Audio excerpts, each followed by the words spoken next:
સાસરા પક્ષે બીજા કોઈ કંઈક બન્યો હશે, બનવાનો ચાલુ પણ હશે, તમારામાંથી ઘણા બધાને નાના મોટા કોર્ટ કેસીસ પણ કદાચ હશે, પ્રોપર્ટી સંબંધી કંઈક વ્યવસ્થા સંબંધી. પણ તમારી માટે હિતાવહ આ ઉંમરે એ છે કે હિતની ભાવના હંમેશા રાખજો કે ભગવાન એનું સારું કરે, પોતાનું સારું કરે એવી પણ પ્રાર્થના કરવી, પણ કોઈનું અહિત તો ક્યારેય ઈચ્છવું જ નહીં. તો તમે ખૂબ આનંદમાં રહી શકશો. કારણ કે છે ને, ધ વર્લ્ડ ઇઝ રાઉન્ડ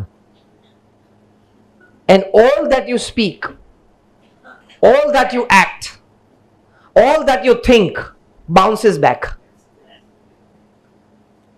એ ફરીને પાછું આવે નહીં. આપણે ગાર્ડનમાં ઘણી વખત તમારી ઉંમરના દાદાજીને એના ગ્રેન્ડસન સાથે પેલી ફ્રીઝબી રમતા તમે જોયા છે. આમ નાખે ને, પછી આમ પાછી આવે, જે રીતના એ એંગલથી પાછી આવે. એમ એવું છે કે તમે હિત ઈચ્છશો તો it has got a pulling અને અટ્રેક્ટિંગ પાવર. દીકરાનું ખૂબ સારું થાય, દીકરાની વહુનું બોલો તો ખૂબ સારું થાય, ભાઈનું ખૂબ સારું થાય, ભાઈના પત્ની એટલે તમારા ભાભી એનું પણ ખૂબ સારું થાય, એમના સંતાનોનું પણ ખૂબ સારું થાય, બેનનું ભાણિયાનું પણ ખૂબ સારું થાય. તમારી પાસે ખોટી રીતે એ ફ્લેટ લઈ ગયો છે, એ પાછું હકીકત છે, છતાં અત્યારે શું ઈચ્છવાનું કે એનું, એટલા માટે કે તમે આનંદમાં રહી શકો. જીવનની સંધ્યા શરૂ થઈ ગઈ છે. યસ ઓર નો? જ્યારે આપણે જીવનની સંધ્યામાં હોઈએ ને, ત્યારે પહેલી વાત એ સમજવાની કે હું કેવી રીતે આનંદમાં રહી શકું.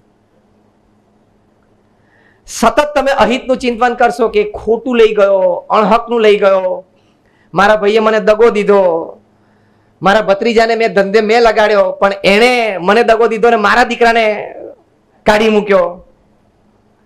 હવે બન્યું તો છે જો, પણ એમાં પહેલો મુદ્દો યાદ કરવાનો, ડન ઇઝ, એકવાર થઈ ગયું છે.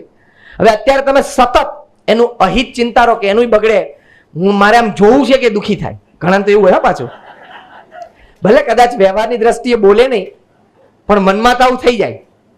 હા કે ના? એક માણસ સહજ સ્વભાવ છે, પણ એનાથી ઉપર તો ઉઠવું જ પડે કે ભગવાન એનું પણ સારું કરે. અને કદાચ એવો ક્યારેક મોકો મળે ને, ત્યારે એવું મદદરૂપ થવાની પણ ભાવના રાખવી, મોટું મન રાખવાની પણ ભાવના રાખવી. કારણ કે આંખ બંધ થશે ત્યારે કશું જ સાથે આવવાનું નથી. આ વિચાર અત્યારે દ્રઢ કરવાનો આ ઉંમરે. તો એનું પણ હિત થાય કે કોઈનું પણ અહિત ચિંતવું નહીં. આમે આપણા અહિત ચિંતવનથી કે એનું અહિત થઈ નથી જવાનું.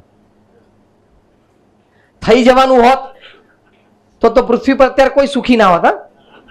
ખબર પડી હું શું કહું છું? કોકના અહિત ચિંતવનથી જે વ્યક્તિ માટે અહિત ચિંતવો છો તમે, જો એનું ખોટું કે ખરાબ થતું હોત તો અત્યારે પૃથ્વી ઉપર એક પણ વ્યક્તિ સુખી ના હોત. કેમ? દરેક વ્યક્તિ માટે 5 જણ તો અહિત ચિંતવનારા પૃથ્વી પર છે જ. એટલે તમારા અહિત ચિંતવનથી એનું ખરાબ થવાનું નથી, આપણું ખરાબ થવાનું છે. શું? આ ઉંમરે જ્યારે તમે સિનિયર સિટીઝન્સ છો, અહિત ચિંતવનથી તમને સતત ટેન્શન રહેશે, ઉદ્વેગ રહેશે, ચિંતા રહેશે, અને એની અસર સીધી શરીર ઉપર પડશે. કારણ કે બહુ જ સારી રીતે scientifically, experimentally, clinically it has been proved કે 90% of the diseases that happen are psychosomatic.